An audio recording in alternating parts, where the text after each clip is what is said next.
아침에 읽는 어젯밤 미증시 이야기 종목 브리핑으로 시작해봅니다.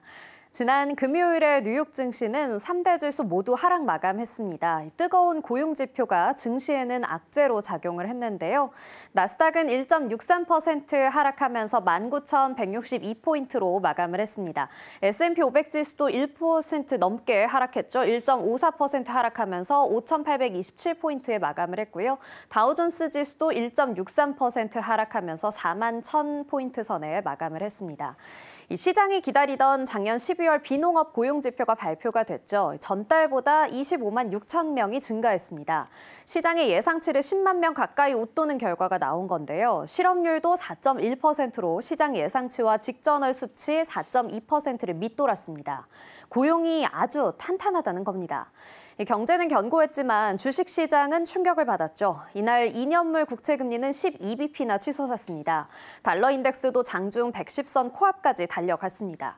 뜨거운 고용이 이어지면서 연준이 금리를 내릴 수 없게 됐는데요. 금리 인하 기대감이 꺾이면서 시장은 주저앉았습니다. 월가에서는 금리 경로 전망을 바꾸는 투자은행이 속출했습니다. 뱅크 오브 아메리카를 비롯해 JP모건, 골드만삭스도 금리 인하 전망치를 낮춰 잡았습니다. 미 10년물 국채금리는 상승했습니다. 계속해서 4.6%대 유지하고 있었는데요. 현재는 1.75% 상승하면서 4.7%대 거래를 마쳤습니다. 필라델피아 반도체 지수도 급락했습니다. TSMC만이 강보합권에 좀 머물러줬고요. 모든 종목이 하락을 했죠. 2.42% 하락하면서 5,037포인트에 마감을 했습니다. 유가는 급등했습니다. 전장 대비 2.8% 넘게 3.58% 상승하면서 배럴당 76.57달러에 거래를 마쳤습니다. 미국의 러시아 회사에 대한 제재 발표와 함께 공급 부족 우려가 유가를 끌어올렸습니다.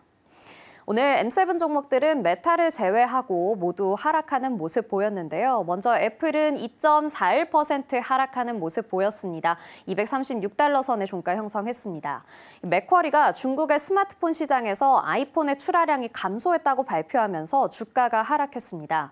맥쿼리에 따르면 아이폰 16 시리즈의 판매는 전년 동기 대비 2.3% 감소했습니다. 엔비디아도 3% 하락하는 모습 보였는데요. 135.91달러의 종가 형성했습니다. 반도체 칩 주식들은 미국이 금요일에 새로운 수출 규정을 발표할 수도 있다는 보도에 하방 압력을 받으면서 내려왔습니다. 마이크로소프트도 1.32% 하락하면서 418.95달러의 종가 형성했고요. 아마존닷컴 역시 1.44% 하락하면서 218달러 선의 종가를 형성했습니다.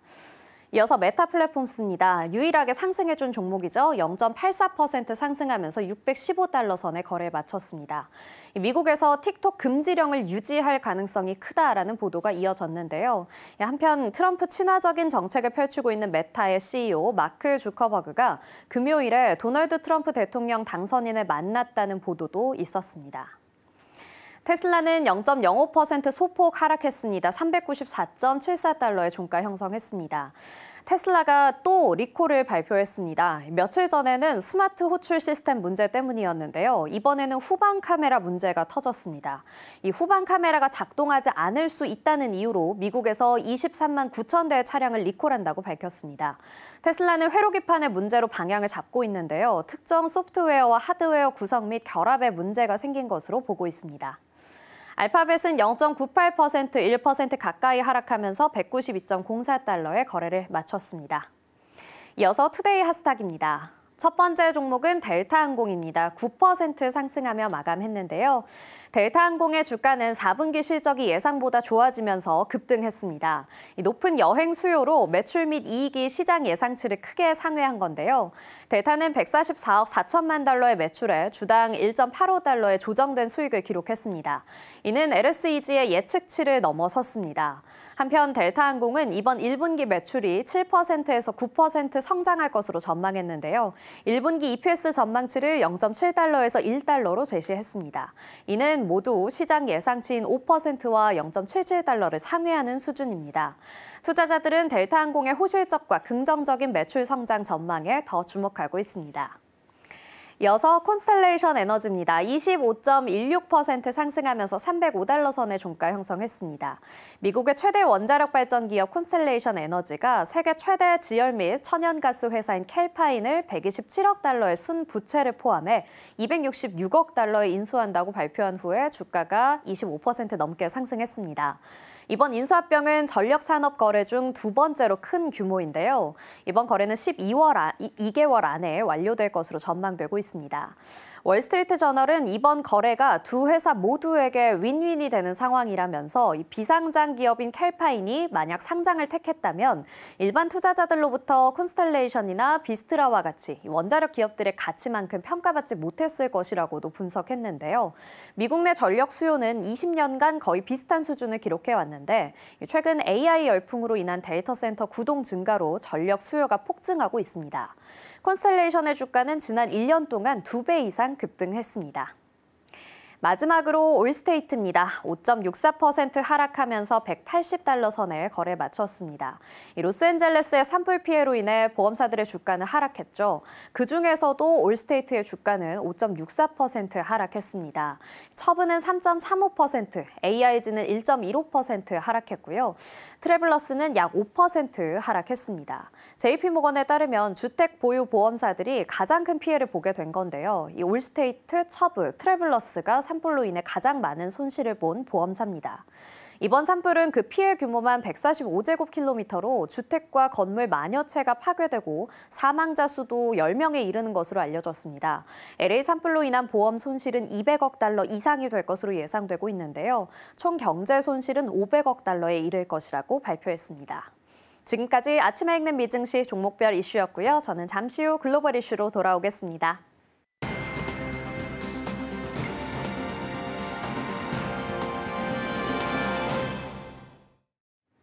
오늘 아침 빼놓을 수 없는 글로벌 이슈 쉽게 읽어드립니다. 아침에 읽는 어젯밤 미증시 이야기 어떤 이슈들이 있었는지 함께 살펴보겠습니다.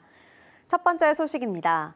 지난해 12월 미국 내 일자리가 예상 수준을 대폭 웃돌며 크게 증가한 것으로 나타났습니다.